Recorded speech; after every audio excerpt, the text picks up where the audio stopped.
అందరికీ నమస్కారం. Welcome to మనం టీవీ. నేను మీ పవన్ బెస్వాడ. మనతో పాటు స్టూడియోలో అందుబాటులో ఉన్నారు ప్రముఖ సామాజిక రాజకీయ విశ్లేషకులు అంకురావు గారు. సార్ నమస్తే. నమస్తే అమ్మ.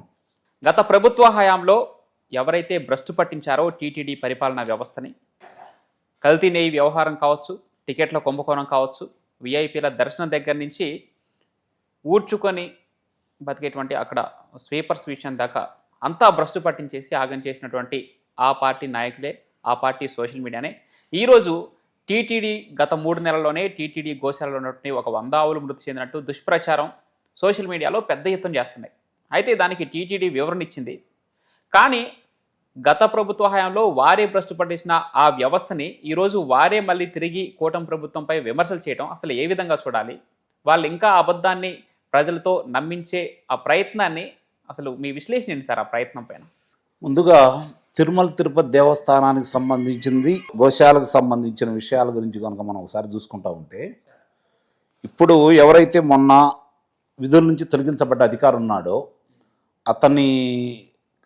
అతను తొలగించేందుకు అక్కస్తోటి గతంలో చనిపోయినటువంటి పశువులను సంబంధించినటువంటి చిత్రాలని వీళ్ళకి ఇచ్చేసి వీళ్ళను కూడా తప్పుదోవ పట్టించి అసలు వీళ్ళు తప్పుడాళ్ళు, అందులో అనుమానమే లేదు. ఎందుకంటే ఈ కరుణాకర్ రెడ్డి గారి గురించి మనకు ప్రత్యేకంగా చెప్పాల్సిన పనేం లేదు. ఇది ఇవాళ ప్రారంభమైంది కాదు. చాలామందికి తెలియని విషయం ఏంటంటే 2004లోనే బీజం పడింది. అప్పటి ముఖ్యమంత్రిగా ఎవరైతే ఉన్నారో రాజశేఖర రెడ్డి గారు, వారి ఆధ్వర్యంలో ఈ కరుణాకర్ రెడ్డి గారిని అప్పుడే చైర్మన్గా నియమించారన్న సంగతి మర్చిపోవద్దు.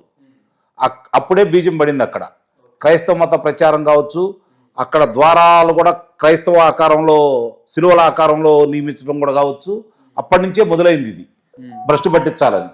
సరే, ఆయన అకాల మరణం చెందటం, దాని తర్వాత ప్రభుత్వాలు వేరే వాళ్ళు రావటం, వాళ్ళు కొంచెం దైవభక్తులు గల వాళ్ళు ఉండటం వల్ల అది 2019 వరకు ఆ పవిత్రతను కాపాడుకుంటూ వస్తుంది. తర్వాత తెలుగుదేశం ప్రభుత్వం విభజన తర్వాత చంద్రబాబు నాయుడు గారు ముఖ్యమంత్రి కావటం వల్ల తిరుమలని చక్కగా చూసుకుంటూ వచ్చారు. పరిపాలన కావచ్చు, గోశాల కావచ్చు, దానికి సంబంధించినవి కావచ్చు, నెయ్యి కావచ్చు, దినుసులు కావచ్చు, వీటికి సంబంధించింది. ఇక్కడ గుర్తుపెట్టుకోవాల్సింది ఏంటంటే, గోశాలలో 4 ప్రత్యేకమైనటువంటి ఆవులు ఉన్నాయి. గిర్ అంటే గుజరాత్ నుంచి వచ్చినాయి అన్నమాట అవి. రెండోది హర్యానా నుంచి వచ్చినాయి. హర్యానా నుంచి 2 జాతులు వచ్చేసినాయి. ఒంగోలు జాతి, మొత్తం 4 జాతులు. అక్కడ మిగిలిన 2-3 వేరే జాతులు కూడా ఉంటాయి అన్నమాట. ఇవన్నీ కలిపి అక్కడ చాలా చక్కగా పర్యవేక్షణ చేస్తూ దానికోసం ప్రత్యేకమైనటువంటి వాళ్ళకి పశువులకి ఏ విధమైన ఆహారం అందించాలో అక్కడే తయారయ్యే గడ్డి ద్వారా, మిల్లెట్స్ ద్వారా మిగిలినవన్నీ కూడా అక్కడ వాటి పోషణకి, అంటే వాటికి సంరక్షణ తీసుకునే బాధ్యతలో భాగంగా మెరుగైనటువంటి ఆహారం అందించాలనే ఉద్దేశంతో వాళ్ళు ఏర్పాటు చేశారు. ఓకే. ఇప్పుడు దాన్ని అంటే ఆ దేవదేవుని యొక్క అపారమైన భక్తుడైనటువంటి చంద్రబాబు నాయుడు గారు, అలాగే బిఆర్ నాయుడు గారు, ఇద్దరు కూడా ఆ దేవుడికి బాగా భక్తులు కాబట్టి వాళ్ళు అక్కడ ఏదన్నా ఉంటే, అంటే గతంలో ఏదన్నా జరిగిన పొరపాట్లు ఏదంటే సరిదిద్ది సక్రమైన మార్గంలో నడపాలనే ఉద్దేశంతో ముందుకెళ్తున్నారు. కాబట్టి వీళ్ళ ఆటలు ఇప్పుడు సాగట్లేదు. కాబట్టి గతంలో లాగా వీళ్ళు నియమించిన కొంతమంది అధికారులు పెత్తనాలు అక్కడ సాగట్లేదు. కాబట్టి ఇంకా వాళ్ళ పేరు చెప్పుకొని పైకి పంపించే, అంటే భక్తుల్ని పంపించి అమ్ముకోవడానికి టికెట్లు అమ్ముకునే అవకాశం లేదు. కాబట్టి గతంలో 100,000, 1,000, లక్షలు వాళ్ళు అమ్ముకున్నారు. కాబట్టి ఆదాయం పడిపోయింది. కాబట్టి రెండోది ఆ కల్తీ నెయ్యిలో వచ్చేటువంటి ఆ ఆదాయం కూడా పడిపోయింది. కాబట్టి ఈ దినుసులు అయితే ఉన్నాయో, ఆహార దినుసులు, అలాగే తీర్థ ప్రసాదాలకు ఉపయోగించేటువంటి దినుసులకు సంబంధించినటువంటి వచ్చే లాభాలు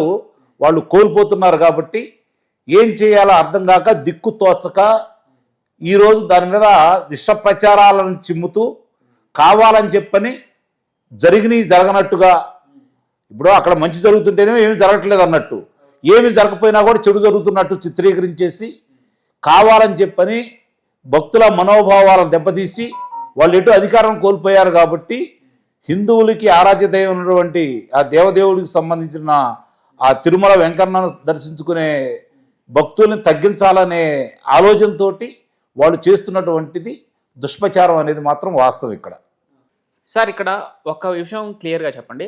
వాళ్ళు తిరుపతినే ఎందుకు టార్గెట్ చేశారు? ఆ దేవస్థానాన్ని ఎందుకు టార్గెట్ చేశారు? వాళ్ళు చేసిన అకృత్యాలన్నీ అక్కడే జరిగాయి. అన్నమత ప్రచారం కావచ్చు, లేదంటే కల్తీ నెయ్యి కావచ్చు, లేదంటే ఇట టికెట్ల కుంభకోణం నడిపి అవినీతి అంతా అక్కడ చేయడానికి ప్రయత్నించారు. మరో పక్క కింద కొండ కింది భాగంలో హోటల్స్ పెట్టడం, వ్యాపారాన్ని అక్కడ మద్యం దుకాణాలు, మాంసం షాపులు పెట్టి దాన్ని అపవిత్రం చేసే ప్రయత్నం చేశారు. ఇవన్నీ హిందువుల మనోభావాలతో ముడిపడి ఉన్నాయి కాబట్టి దాన్ని టార్గెట్ చేసి దాని నుంచి ప్రభుత్వం పైన వ్యతిరేకత తెచ్చే ప్రయత్నమా? దీన్ని ఏ విధంగా చూడాలి? నిస్సందేహంగా హిందూ మత వ్యాప్తిని, అంటే హిందూ మతమే వ్యాప్తి చెందట్లా, అన్యమతమే వ్యాప్తి చెందుతూ ఉంది భారతదేశంలో. హిందువులు ఇంకా ఐక్యంగాను ఈ దేవదేవుడి దగ్గరికి అపారంగా వస్తున్నారు. విశేషంగా అక్కడికి వచ్చి భక్తులందరూ కూడా కానుకలు ఇస్తున్నారు. సంపద పెరుగుతూ ఉంది. తద్వారా వివిధ దేవాలయాలు ఏదైతే ఇప్పుడు అంటే కొన్ని చోట్ల కూడా కైంకర్యాలు లేకుండాను, తీర్థప్రసాదాలు లేకుండాను, మరి పూజా పునస్కారాలు లేకుండాను కొన్ని దేవాలయాలు శిథిలావస్థలో ఉన్నాయి. వాటిని పునర్జీవం చేసే విధంగా వాటికి నిధులు కేటాయిస్తూ ఆ దేవాలయాలను ముందుకు తీసుకెళ్లే విధంగా ఈ తిరుమల దేవస్థానం సంబంధించినటువంటి వాళ్ళు కొంతమంది ప్రయత్నం చేస్తున్నందువల్ల, అంటే మళ్ళీ హిందూ మతాన్ని ఎంతో దెబ్బతీయాలని వాళ్ళు అనుకుంటా ఉంటే వీళ్ళు దాన్ని ఇంకా తట్టుకోలేక మనం అనుకున్నది ఏంటి, మనం విపరీతంగా వ్యాప్తి చెందాలనుకుంటున్నాము. మరి వాళ్ళేమో ఇంకా దాని గురించి ఈరోజు అక్కడ చూసుకుంటే అయోధ్యలో రాముడు అంటున్నారు, ఇక్కడే వెంకటేశ్వర స్వామి అంటున్నారు, మరి అయ్యప్ప స్వామి అంటున్నారు, లేదంటే అన్నవరం అంటున్నారు, సింహాచలం అంటున్నారు, శ్రీశైలం అంటున్నారు, మహానంది అంటున్నారు. ఇట్లా వీళ్ళేం పెంచుకుంటూ అయిపోతున్నారు. ఇంకా మనం విస్తరించాలనుకుంటే వీళ్ళు కావాలని అడ్డుపడుతున్నారనే ఒక దుగ్ధతోటి ఇలాంటి కార్యక్రమాలు చేపడుతున్నారని అయితే నేను నిస్సందేహంగా భావిస్తున్నాను.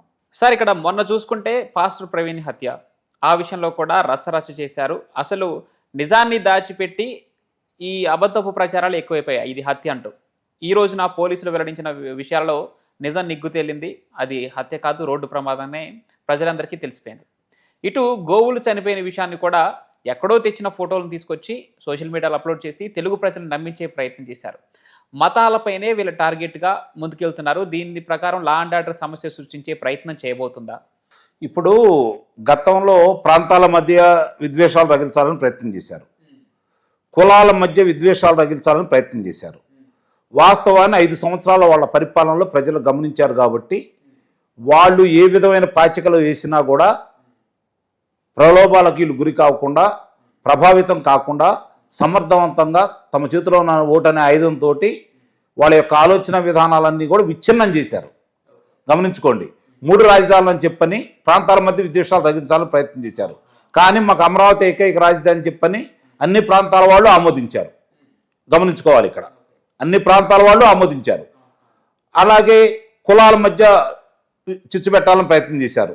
కమ్మ కులం మీద పెత్తనం చేయబోతుందని, కమ్మ కులం వాళ్ళకి ఆధిపత్యం ఉందని, అంతా కమ్మ వాళ్ళతోటే ఉందని, రాజధాని కూడా కమ్మ రాజధాని అని రకరకాలుగా చిత్రీకరించాలని ప్రయత్నం చేశారు. వాస్తవాలు గమనించారు ప్రజలు. వాళ్ళని అడ్డం పెట్టుకొని వీళ్ళు అన్ని కులాల మీద దాడి చేశారు. రమారమి దగ్గర 3,000 మంది పైచిలకు వాళ్ళ దాడులకు గురయ్యారు. అంటే వివిధ కులాల వాళ్ళందరూ కూడా, అందుట్లో అందరూ బలహీన వర్గాల వాళ్ళే ఎక్కువ మంది ఉన్నారు. కాబట్టి ఇక్కడ వాళ్ళ వ్యాపారాలను దోచుకున్నారు, వ్యాపారాలని సాగనివ్వలేదు. ఏది చేయాలన్నా కూడా వాళ్ళ అనుమతే కావాలి, వాళ్ళ ఇష్టారాజ్యంగా చేసుకుంటూ వెళ్ళిపోయారు. ఈ పరిస్థితుల్లో మనం ఈ విధంగా ఒక కులాన్ని అడ్డం పెట్టుకుని అన్ని కులాలని మన దగ్గర చేర్చుకొని 2019లో లబ్ధి పొందినట్టు చేయాలని ప్రయత్నం చేసి కమ్మ కులాన్ని ఎదురుగా పెట్టుకొని వీళ్ళ మీద దాడులు చేశారు. అయినా సరే మనం ఎన్ని చెప్పినా కూడా ప్రజలు నమ్మలేదు. అట్లాగే ప్రాంతాల మధ్య విద్వేషం సృష్టించాలని అమరావతిని బూచిగా చూపించి 3 రాజధానులు అన్నాము, ఎక్కడ ఇటు కూడా మనం పేల్చలేదు, మన రాజకీయ లబ్ధి కోసం ఉపయోగించుకోవాలనుకున్నాం, అయినా ప్రజలు నమ్మలేదు. కాబట్టి మతపరంగా దీన్ని విభజించాలనుకున్న ఉద్దేశంతో ప్రవీణ్ హత్య అని చెప్పిన వాళ్ళు చెబుతున్నారు. ప్రమాదం అని ఇప్పుడు తేలిపోయింది కాబట్టి దాన్ని హత్యగా చిత్రీకరించేసి మళ్ళీ దూరమైన క్రైస్తవులు, ఎందుకంటే క్రైస్తవ మతస్థులకు సంబంధించినటువంటి విద్యాలయాలు వాళ్ళ ఆస్తుల మీద కూడా వీళ్ళు కన్నేశారు. చాలా వరకు వీళ్ళు కైంకర్యం చేశారు. కాబట్టి వాళ్ళలో కూడా వ్యతిరేకత వచ్చి వాళ్ళందరూ వ్యతిరేకించి మొన్న చాలా వరకు కూడా ఎప్పుడు రాని సాంప్రదాయ ఓట్లు మన కూటమి ప్రభుత్వానికి పడ్డాయి. వాస్తవాలు గ్రహించారు కాబట్టి మళ్ళీ వాళ్ళని దగ్గర చేర్చుకునే విధంగా, ముఖ్యంగా తన ప్రాంతమైనటువంటి రాయలసీమలో తన సామాజిక వర్గంగా చెప్పుకోబడిన వాళ్ళందరూ అండగా ఉండబట్టి 2019 ఎన్నికల్లో 52 స్థానాలకి 49 స్థానాలు తీసుకోగలిగాం. మళ్ళీ తిరిగి అక్కడి నుంచే ప్రారంభిద్దామని చెప్పని అక్కడ కులాల మధ్య చిచ్చుకి ప్రయత్నం చేస్తూ ఉన్నారు, ఇక్కడేమో మతాల మధ్య చిచ్చుకు ప్రయత్నం చేస్తున్నారు. అందులో తప్ప రెండోది ఏమీ లేదని చెప్పి అయితే మనం భావించాలి. Thank you so much sir.